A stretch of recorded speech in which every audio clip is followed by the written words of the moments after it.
As we start to see a rapid increase in the use of artificial intelligence, or AI as we like to call it, we have to wonder how we can really maximize it to make a difference in getting customers and building our businesses. Some of you may be on the sidelines that you're watching, you're wondering. Others are actively onboarding AI technology. And today we're going to dig into this, how AI can be used to help with some common sales tasks. And to do that, I welcome Frankie Fihn with Get Flood Jobs. Frankie, welcome to the program. Jeff, always a pleasure. Thanks for having me once again. Let's get into it if you're ready. If you guys are cool, I wanted to play something with you, just a little brief recording. This is I'll turn up the volume here. This is Tesla Motors. And this is something that I think is coming to the restoration space within the next year or two. And so the reason I say that is we have the capacity now, today, not as some future far off event, to have AI voice systems that can call and answer the phone and have real-time live conversations. And especially if they're not aware of these technologies, like the vast majority of people will not realize they're talking to an AI bot. So I'm going to play like just maybe like 20 seconds here. Hey, James. Yeah, who's it? Hey, James.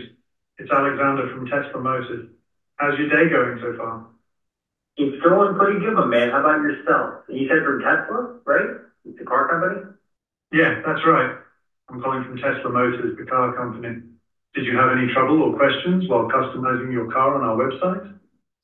So I won't make you guys listen to the whole thing, but the British fellow on there is an AI chatbot. That's not a real human being, and they can handle the ebb and flow of like a real conversation. Like the guy said, like Tesla, the car company. Yeah, that's right. You heard from the car company, and I think this is something there's some tools, but that are going to change the way, especially when you get those 3 in the morning phone calls, and you're hoping your technicians, wake up and answer it properly. That I have a feeling sooner than later, those are going to be AI received phone calls that even book the appointment for you. You just get a text to, hey, go to this address because, there's a call coming. But I wanted to show you guys this because I think this is not far off. We're not talking about science fiction. Maybe in 10, 20 years, this is a reality today.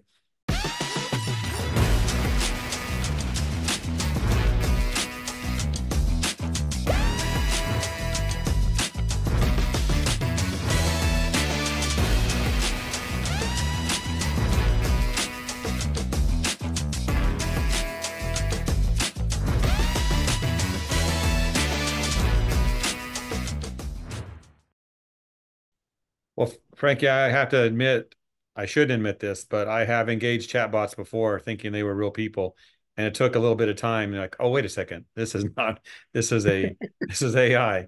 So Yeah. I kind of caught some clues there that this was not real. But when you think you're getting a real person, you could engage that, and it could lead to what the businesses are trying to do, help the customer get things done. Yeah. So, And not only that, like the capacity to follow up with people when you miss a mhm. call and things like that. I think it's going to be unparalleled. And especially when you just compare cost analysis of paying a real human being to answer the phone 24/7 versus somebody's. I suspect the most probably easiest adoption is going to be for people after hours. When you get those calls and 3 in the morning, like, do you really want to have a salesperson ready to go at 3 in the morning, or can you have somebody, can you have a chat bot that can pick up the call, receive it, and actually like follow it through all the way to the end, get the person scheduled and have somebody dispatched to go look. Do you think it makes sense for that technology to be upfront about what it is? Your call at 3 in the morning, this robotic entity answers. Should it say, "Hey, I'm a artificial intelligent helper. I'm going to get you what you need," or do you think it should just try to mimic a person?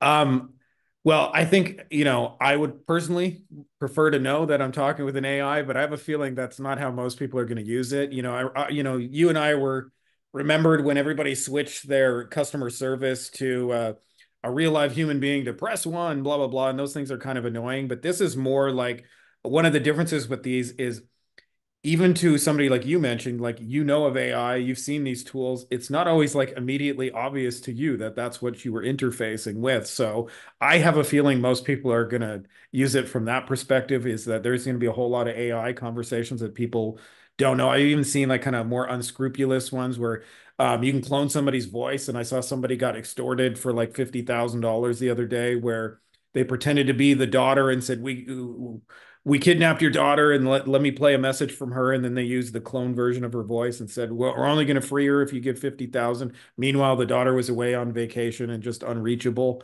and wasn't really kidnapped at all, but the family got extorted for a bunch of money. So hopefully none of our viewers are going to use it for anything like that. I'm not suggesting you use that, but as a tool to be able to help you, convert incoming calls and things like that, I think it's like it's going to be a given, and I don't think most people are going to disclose the fact that it's AI. Absolutely. We have about 30 seconds, Frankie. If someone wants to do this, to use this technology, how do you recommend they start? Well, there's a couple of tools available. One of them is air.ai. AIR, just like air that you breathe.ai. And that's one of the first tools that's available to do this right now. But check it out, because I think the people, just like the first people who adopted the internet, the first people who adopt these AI tools are going to have a massive advantage, because you're going to be able to use them and customize them. And for the most part, like the big selling feature right now is you can cut your labor costs. Like you don't have to pay a full-time person to answer the phone. The AI just does it for like $49 a month or whatever it is that they charge. You can have unlimited, calls, just like you've seen Tesla Motors is already using it. So do a little bit of research on it, because I think like the technology exists today. Like this doesn't have to be something that you are the last to find out about. Well, if you're not tech savvy yourself, finding a service to help you is the way to go. Yeah, absolutely.